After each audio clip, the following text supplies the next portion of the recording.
Saudara KPK selesai memeriksa Sekjen PDI Perjuangan Hasto Kristianto dalam pemeriksaan perdananya sebagai tersangka. Walau tak menahan Hasto usai pemeriksaan, KPK memastikan penyidikan terhadap Hasto tetap berlanjut sekalipun Hasto tengah mengajukan pra-peradilan.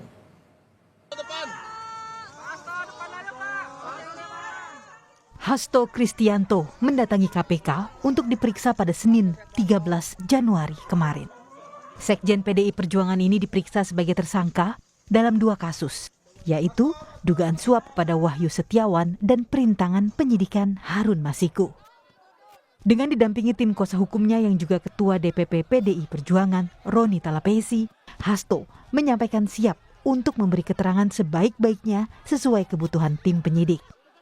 Hasto juga menyampaikan tengah mengajukan pra-peradilan terkait kasus yang tengah menjeratnya.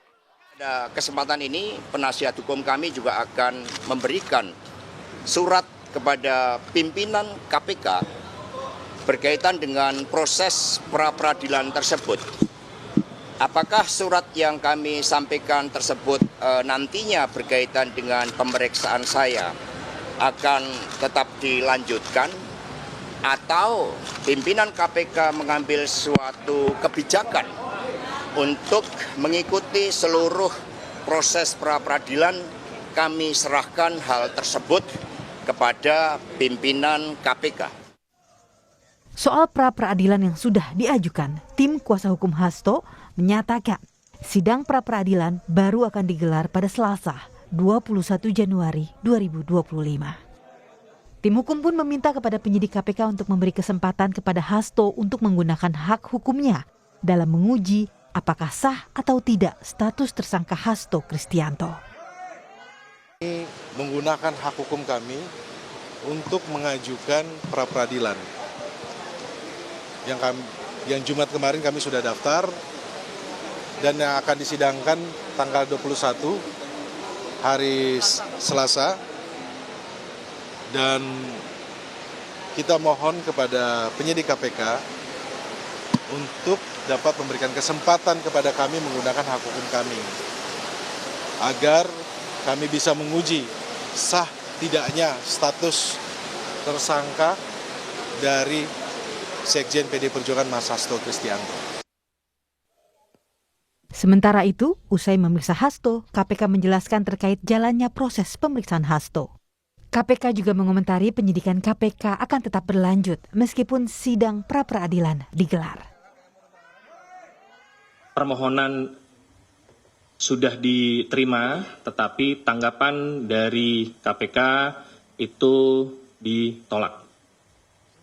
Ya, karena proses peradilan itu merupakan satu ranah tersendiri, ya, dan proses penyidikan itu ranah tersendiri. Jadi ini tidak bisa dicampurkan, tidak bisa disatukan. Tidak berarti kalau proses pra-peradilan itu berjalan maka penyidikan berhenti, tidak. Proses penyidikan tetap berjalan. Usai diperiksa sekitar 3 jam, Hasto keluar dari gedung KPK dengan didampingi kuasa hukumnya. Walau tidak menahan Hasto pada pemeriksaan perdana, KPK memastikan penyidikan perkara terhadap Hasto Kristianto tetap akan dilanjutkan. Tim Liputan, Kompas TV. Lebih lengkap pasca pemeriksaan Hasto Kristianto di KPK kemarin, saudara, kita bergabung dengan jurnalis Kompas TV Cindy Permadi di gedung KPK Jakarta. Selamat siang Cindy, kemarin Hasto diperiksa selama kurang lebih 3 jam. Dari hasil pemeriksaan apa yang didapatkan KPK untuk menguatkan konstruksi hukum kasus Hasto? Ya Bella, setidaknya KPK bisa menguatkan alat bukti yang sebelumnya sudah dikantongi oleh KPK terkait Hasto dalam kasus yang menjeratnya, yaitu dugaan suap dan perintangan penyidikan. Alat bukti yang diperkuat ini misalnya satu adalah dokumen, catatan, barang bukti elektronik yang didapatkan KPK dari hasil penggeledahan di kediaman Hasto di Bekasi pada pekan lalu. Yang kedua, mengklarifikasi keterangan atau pernyataan saksi-saksi lain yang juga sudah diperiksa.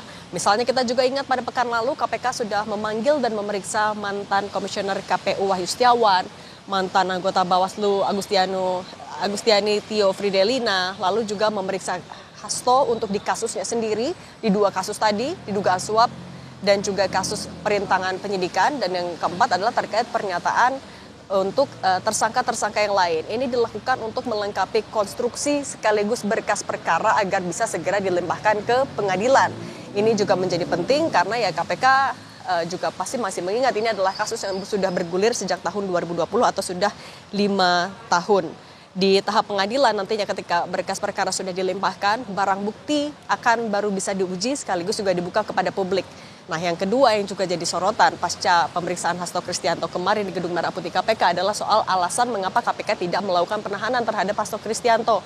Kalau KPK bilang karena KPK masih butuh waktu untuk memeriksa saksi lain yang tidak hadir dalam pemeriksaan.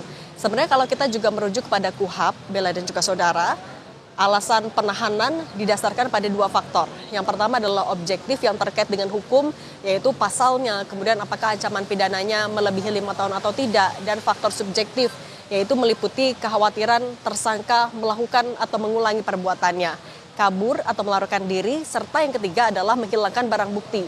Nah, tapi kalau kita mendengarkan keterangan lanjutan dari KPK, yaitu KPK akan melakukan penahanan terhadap Hasto Kristianto apabila kasusnya sudah siap dilimpahkan.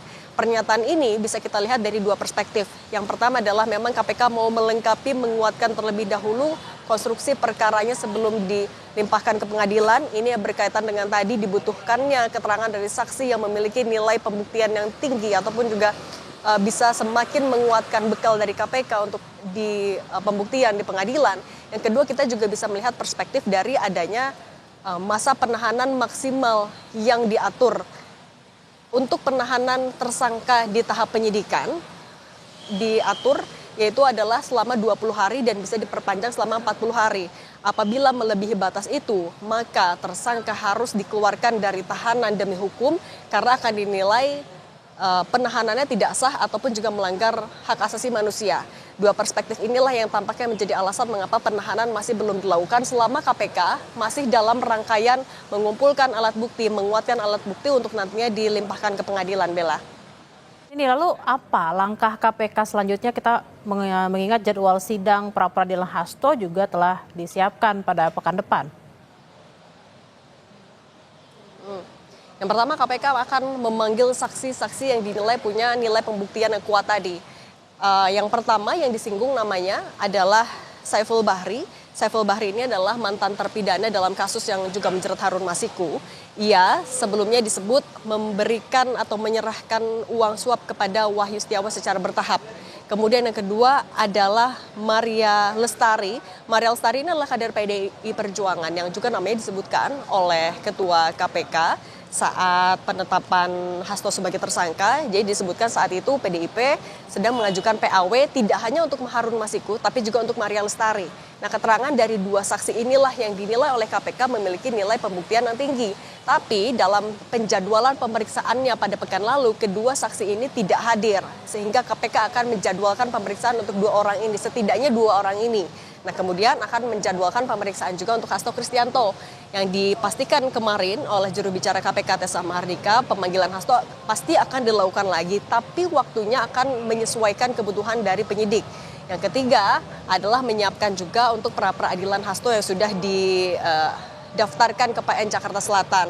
Kalau kita lihat pra-peradilan ini memang adalah hak hukum yang dimiliki oleh tersangka untuk menguji keabsahan dari proses formil, misalnya dari penggeledahan, penetapan tersangka, dan lain-lain. Nah, kalau menanggapi ini, KPK sendiri sudah siap. Bahkan dari sebelum Hasto Kristianto mengajukan pra-peradilan, dari pertama kali Hasto Kristianto ditetapkan sebagai tersangka, KPK sudah menyatakan kesiapannya, termasuk juga memastikan bahwa prosedur yang dilakukan sudah sesuai dan juga profesional, Bella. Baik, kita akan nantikan bersama seperti apa update informasi terkait dengan penanganan pra-peradilan Hasto dan juga seperti apa penyidikan dari KPK terkait Hasto Kristianto dan beberapa saksi yang tadi sudah dikatakan oleh Cindy. Terima kasih Cindy Permadi langsung dari Gedung KPK Jakarta. Selamat bertugas kembali.